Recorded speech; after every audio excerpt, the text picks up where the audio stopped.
Good afternoon from London. It's a bright January afternoon, but it's a bit cold here. It was -1 in the morning, not like Brazil. And hello from me, Dr. Dermot Hudson, the chairman of the British Group for the Study of the Juche Idea, chairman of the Korean Friendship Association of the UK, an official delegate of the Korean Friendship Association for the UK, and also president of the Association for the Study of Songun politics of the UK. And this afternoon, this video is going to be a bit different. I'm going to talk about my experiences in visiting Brazil recently, because I was there from late December to the beginning of January, and the trip was not only a very interesting one, but actually greatly reinforced my convictions as a Juche Idea and the Songun Idea follower, a supporter of People's Korea and a communist and a socialist. It was quite a good trip.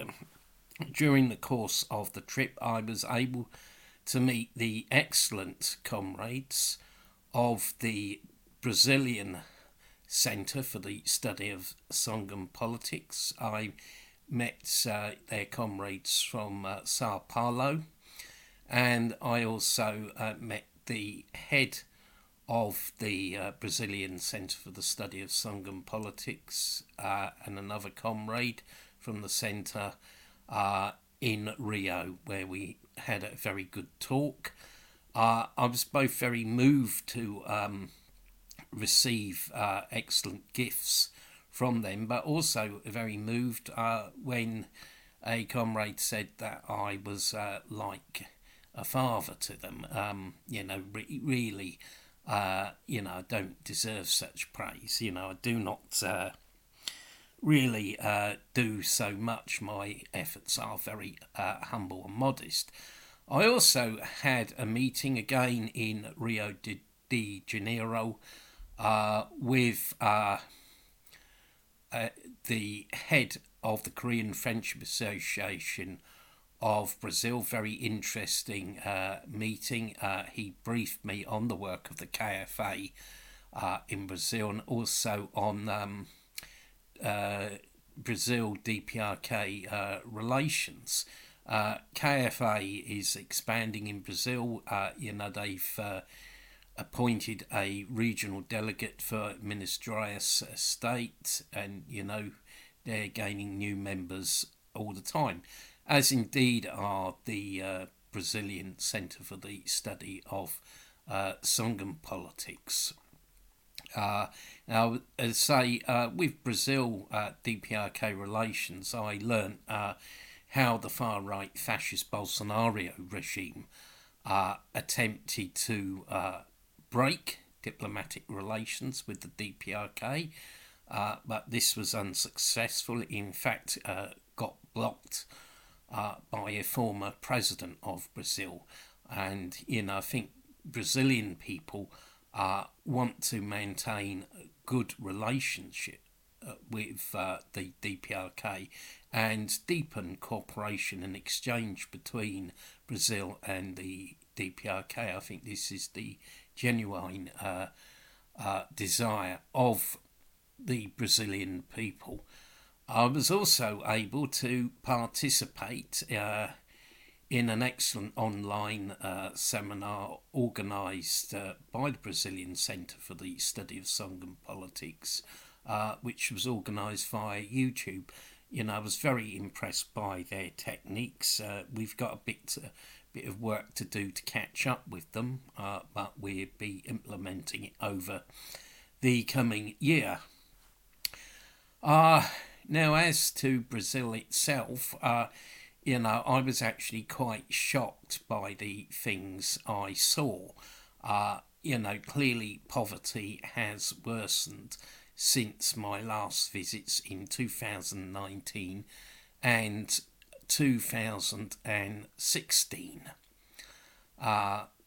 and what I came across was people would come up and beg.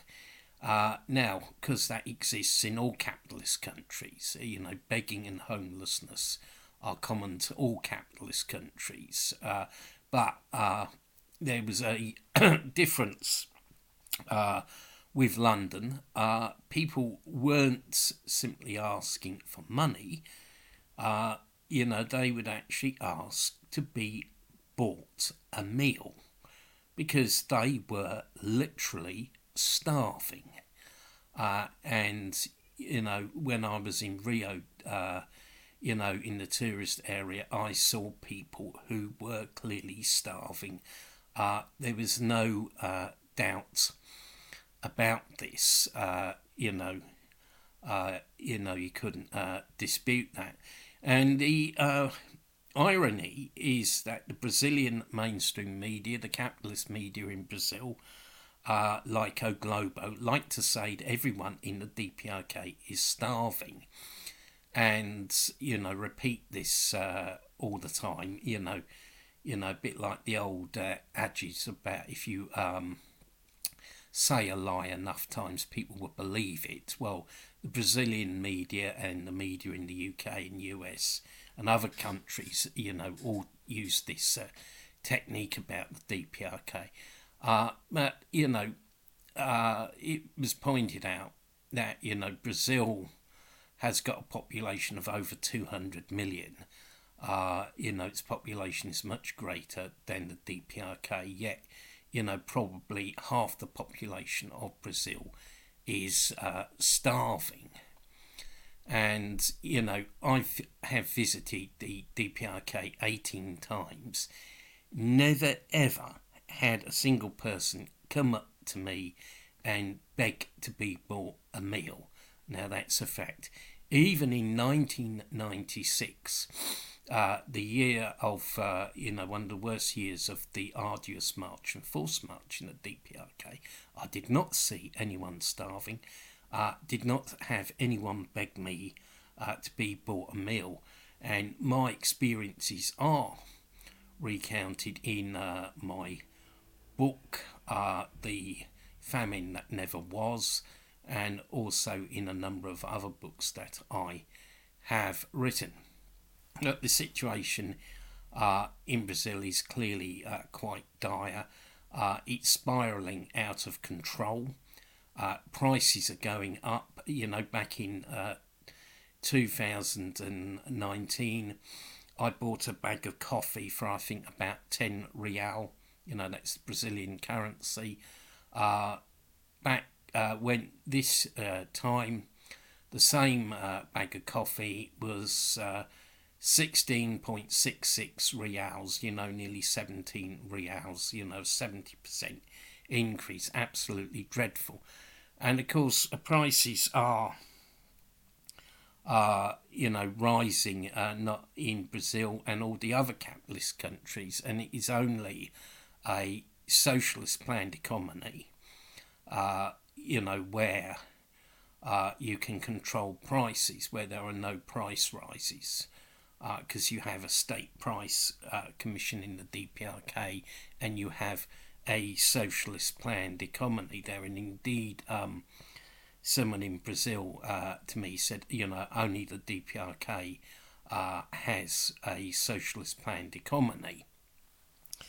And the other thing about Brazil is, though it's a big country, it is dependent. In the shops, I saw many goods that were imported, particularly from the USA, and a few from Britain. Yeah, I saw a packet of Quaker Oats on the shelves in a supermarket in Brazil. They are importing things they could easily make at home, and and also in culture, they've got soap operas which are obviously copies of American ones, about the lives of the rich and powerful. But these kind of soap operas do not represent the reality of Brazil. And when I was in the excellent online seminar organised by the Brazilian Centre for the Study of Songun Politics, someone put in the comments, that Brazil is a vassal state of US imperialism, just like South Korea. And I totally agree with that comment. So, to conclude here, my convictions were reinforced.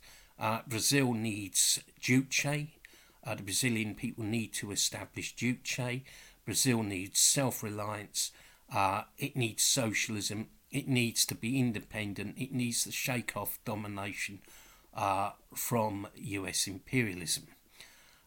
So thank you very much for listening to this video.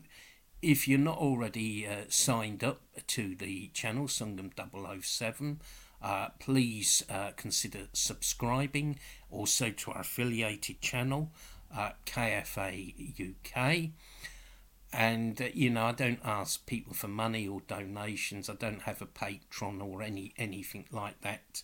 But I have written a number of books which defend the DPRK and which show the reality of the DPRK. So I recommend you buy my books. I've in the last 6 weeks I brought out a new book called The Great Conspiracy Against People's Korea, which details the regime change strategies of US imperialism and includes an expose of the BBC and also the notorious CIA front NK News, and also about the mole, or as we call him, the rat, as well. So there's plenty of stuff in that.